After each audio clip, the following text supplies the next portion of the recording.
नमस्कार, मी संकेत वानखडे. आपणा सर्वांचे माझे यूट्यूब चॅनल डिजिटल ॲग्रो अकॅडमीवरती मनपूर्वक स्वागत करतो. तर शेतकरी मित्रांनो, आत्ताचा हा जो शॉर्ट व्हिडिओ मी बनवत आहे तो म्हणजे कपाशी पिकासाठी.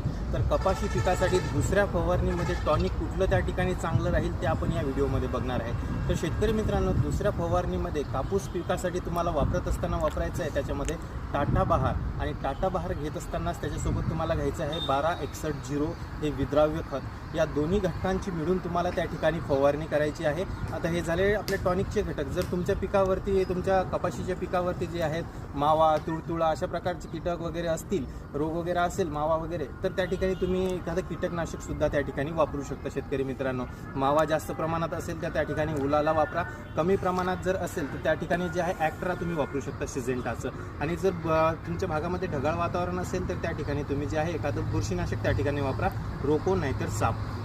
अशा प्रकारे ह्या 4 घटकांची तुम्ही कॉम्बिनेशन घेऊन जर दुसरी फवारणी घेतली तर नक्कीच तुमचं कपाशीचं पीक जे आहे ते चांगल्या प्रकारे वाढेल. आता माझ्या मागे हा कपाशीचा प्लॉट आहे, अत्यंत चांगला आहे. याच्यावरती माव्याचा प्रादुर्भाव होता, आम्ही याच्यावरती उलालाची फवारणी घेतली, पूर्ण प्रादुर्भाव त्या ठिकाणी निघून घेतला. आणि टाटा बहार दुसऱ्या फवारणीसाठी अतिशय उत्तम असं त्या ठिकाणी जे आहे टॉनिक आहे. आणि 1261 सुद्धा अतिशय उत्तम विद्राव्य खत आहेत दुसऱ्या फवारणीसाठी. धन्यवाद.